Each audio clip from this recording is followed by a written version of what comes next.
it is the longest river in France. It rises deep in the heart of the country, heads north, swings west. In one sense, the River Loire divides France into two. It is a sort of frontier between the north and the warmth which stems upwards from the Mediterranean. Two different mentalities meet here.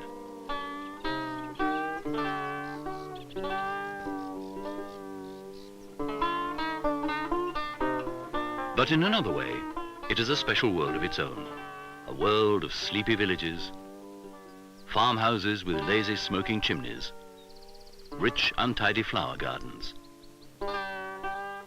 mistletoe clinging to the tree branches. A self-sufficient, tranquil world. A land of mists and pastel colors, and yet a country with an ancient history. The Loire is famous for its castles.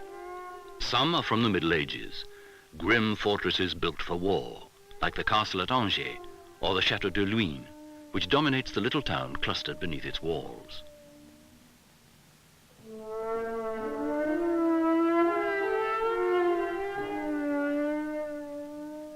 Then, in the 14th century, came the Italian Renaissance, and after that, architecture was never the same again.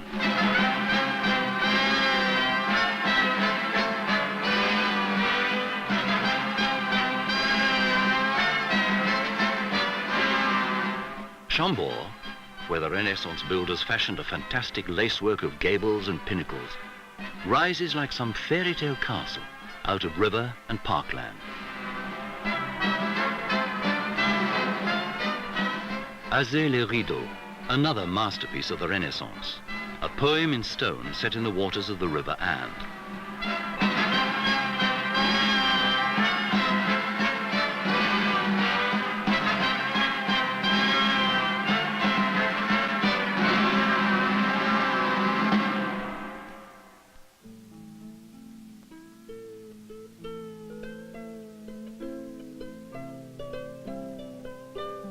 Cheverny, completed in 1634, is one of the very few chateaux to retain its original, lavishly ornate interior furnishings in the style of Louis XV.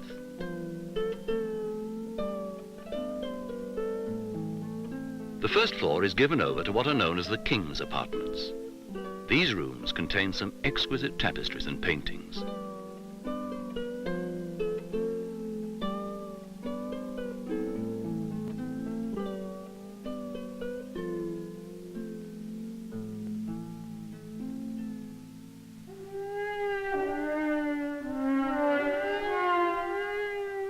The Chateau of Saumur today.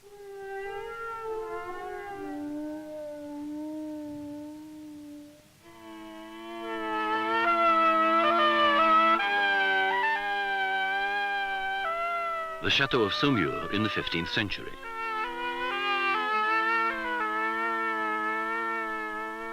This picture, painted for one of the Dukes of Anjou, depicts the vendange, the grape harvest on the estates surrounding the castle walls. For then, as now, the Loire Valley was one of the great wine regions of France. Traditionally, the wine-producing area of the Loire is divided into three regions known by their ancient names. Touraine, with its wealth of chateaux. The historic region of Anjou and Saumur. Nearest the coast is the Pays Nantais, a country of gently undulating hills and valleys, where the vines run almost to the seacoast. From early in the year, right through spring and summer, work goes on in the Loire vineyards. The vines must be weeded, trained, pruned, sprayed to eliminate pests and diseases. Throughout the summer, every day of sunshine increases the sugar in the grapes. Indeed, the white Chenin grape will often develop pourriture noble, literally noble rot, greatly enriching the sugar of the grape and the flavor of the sweet wines of Coteaux du Layon and Vouvray.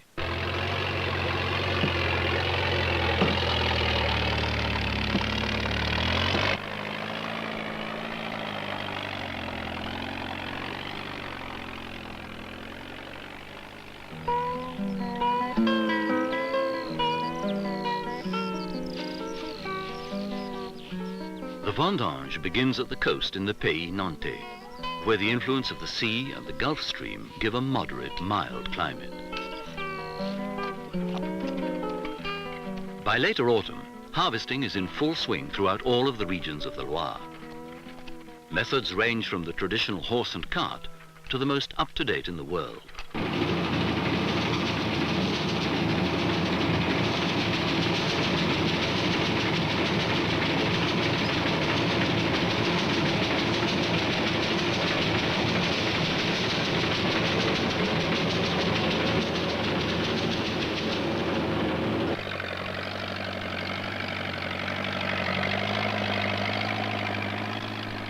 Loire wine is sometimes made by individual farmers, but in some areas the grapes may be brought to vast cooperatives run by committees of local wine growers with all the latest in technology to make wine hygienically and economically.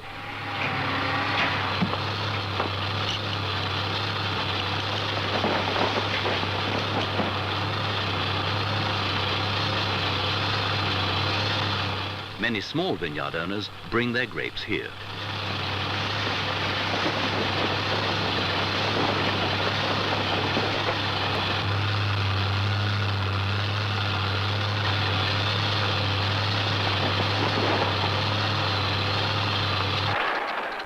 Larger vineyards have their own presses and make their wine at their own premises.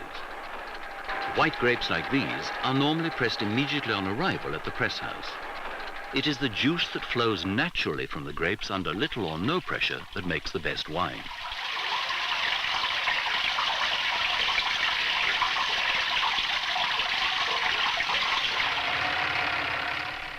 As well as white wine, the Loire vineyards produce a great deal of rosé and red. Like this particular winery in Touraine, there is a mistaken idea that rosé wine is made with a mixture of red and white grapes, but this is not the case. In the making of red or rosé wine, the grapes are not pressed immediately, as is the case with white wine. The stems are first removed. They tend to give a bitter flavor to the wine. Then the grapes are crushed, and the skins and juice remain together in vats. This is a red grape, a cabernet, yet its juice is quite clear and colorless. It is in fact the grape's skins which impart the color to the wine.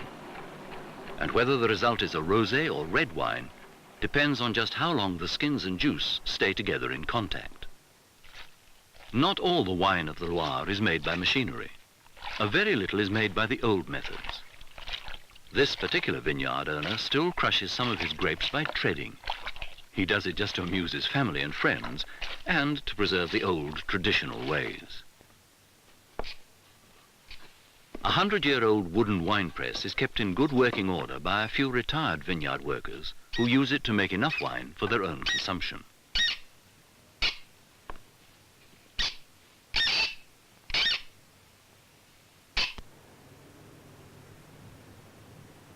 One of the wine regions of the Loire, Touraine, is centered on Tours, a town which suffered great damage in the fighting of the last war. Today, this beautiful historic city is being painstakingly restored with care and affection to something like its former self. In fact, the whole of Touraine has a multitude of associations with the past. The Château de Sachet, where Balzac lived and wrote many of his novels. And La Devinière, the farmhouse home of Rabelais, the earthy writer from the 16th century. The vine was cultivated in Touraine before the 8th century AD. Many of her villages and towns produce their own wine. Some are famous. Bourgdeill is one such. Around its 12th century abbey, the cabernet vines of Bourgdeill stretch out. The vineyards of the appellation Touraine Rouge are centered on the town of Amboise. On the Vienne, a tributary of the Loire, stands the medieval city of Chinon. Above the city, her vineyards extend right up to the ancient castle walls. Below the town, in the quiet coolness of the cave cellars which are found along the riverbank, the wines of Chinon rest and mature.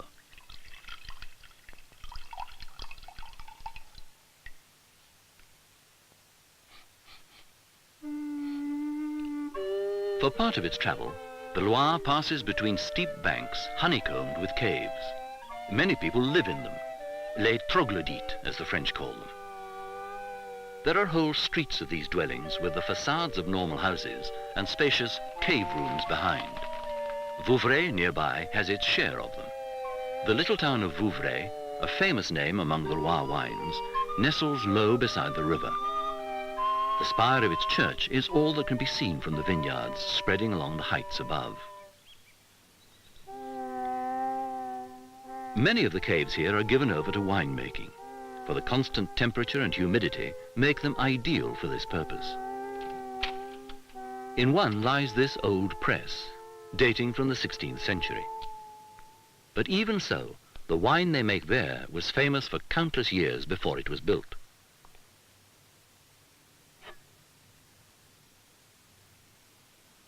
In a tasting room carved deep down in the living rock, the wines are poured for sampling. Vouvray is a white wine. It has a natural tendency to sparkle, and much Vouvray is turned into sparkly wine by the champagne method. It is best drunk when it is 8 to 10 years old, but it will continue to grow in flavor and bouquet for a great deal longer.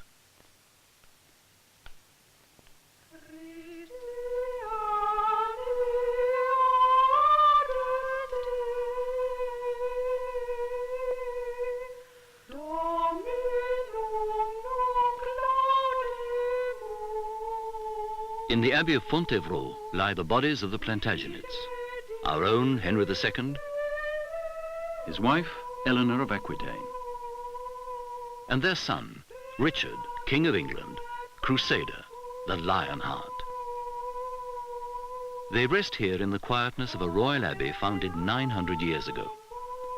For the Plantagenets were not only kings of England, they were counts of Anjou too, and ruled much of the Loire lands.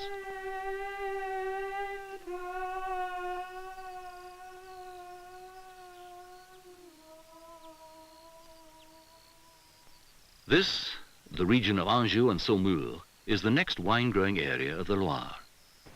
It is a fascinating region with much character, where windmills can still be found grinding corn amid the growing vines.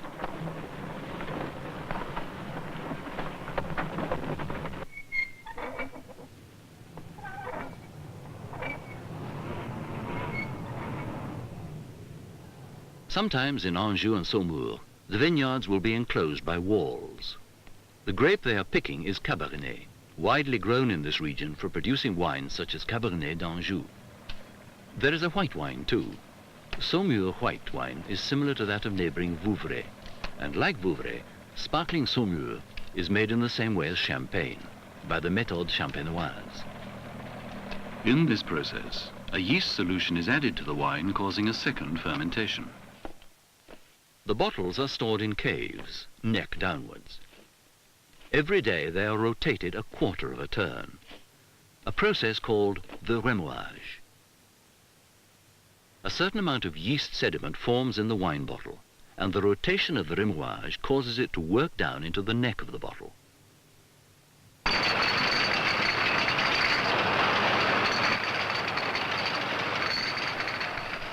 After some months, the bottlenecks are refrigerated, and it is possible to remove the lump of frozen wine containing the sediment. They are then topped up with a mixture of old wine and sugar.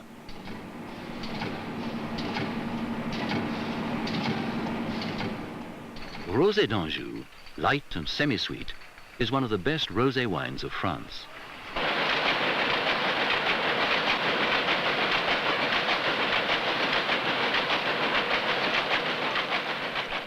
Rosé d'Anjou and its drier companion, Rosé de Loire, are shipped all over the world.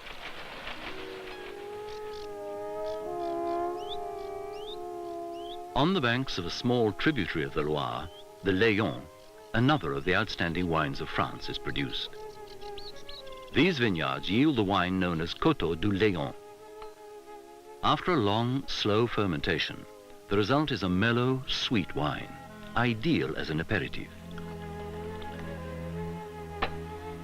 Coteaux du Layon is best kept for at least 10 years. As it matures, it becomes smoother and richer, and as it ages, the magnificent golden color of the wine gradually deepens.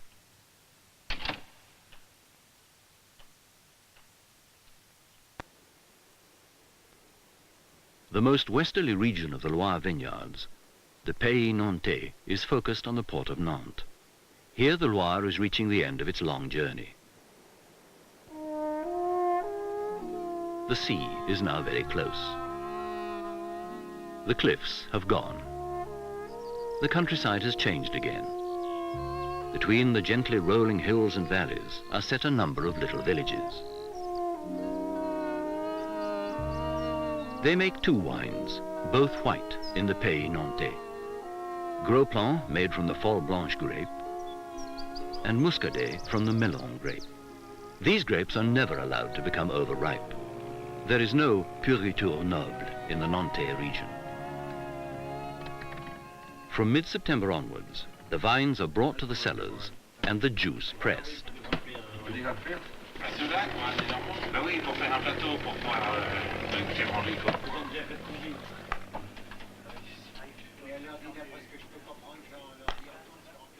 The new wine is left to ferment in casks. This is the rapid fermentation of the first few days, what the winemakers call the tumultuous fermentation.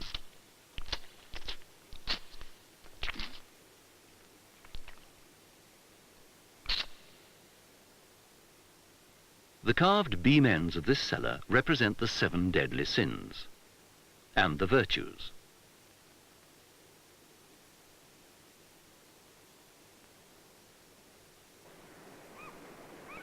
The vineyards of the Pays Nantais extend to the Brittany coast. In every inlet and harbour there is a small fishing village, each with its own fleet of vessels.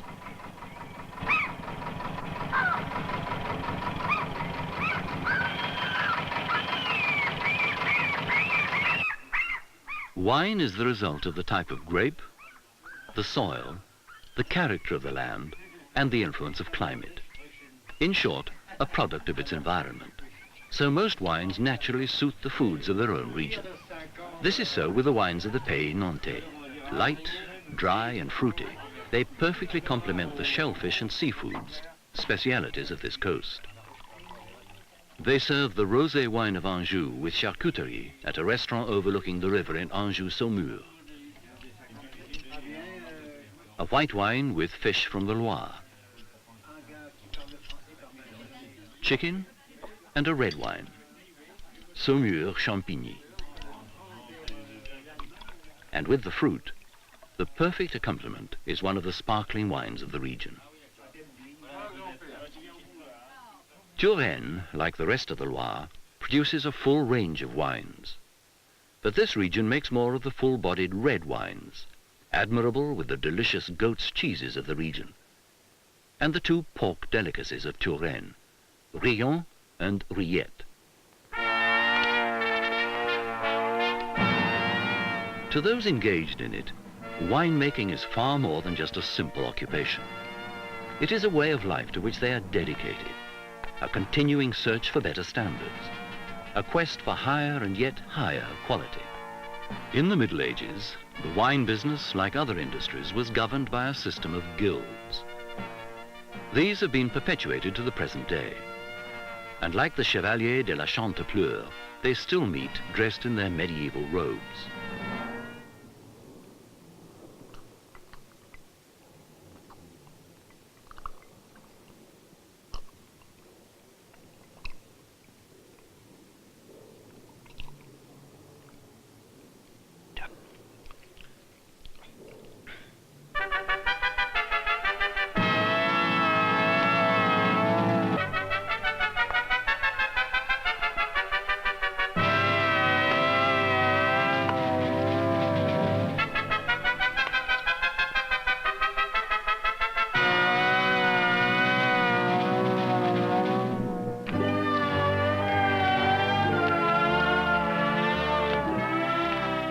From the 12th century cloisters of Saint-Jean in Angers, the Confrérie des Chevaliers du Sacredin march in procession. This, the most ancient of all the French wine guilds, reckon among the early grand masters of their order none other than the famous Rabelais himself.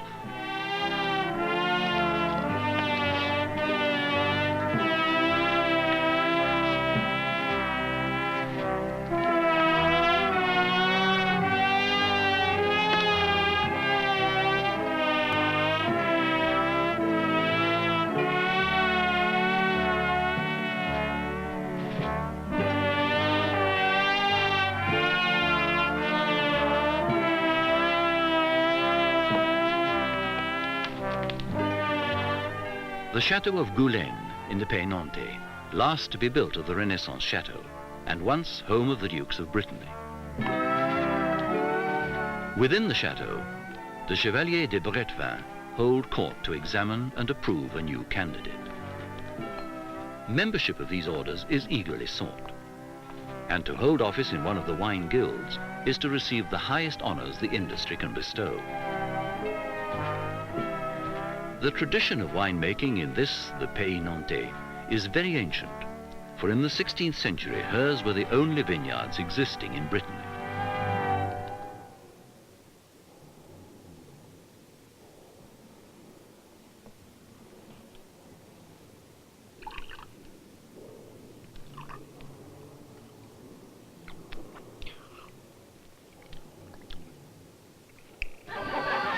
Everyone, from guild grandmaster to the humblest field worker, share this involvement with their work, are happy to discuss the conditions of the vineyards and the quality of the vintage. The harvest over, they relax with their friends over a glass of wine.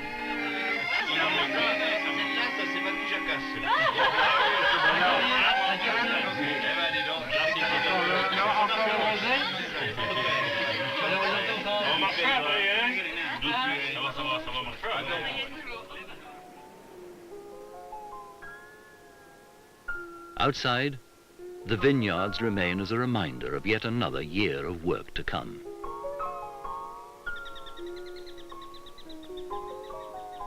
The river sinks into a quiet haze. An autumn of pale golden sunshine. The Loire rests quiet and tranquil until another spring.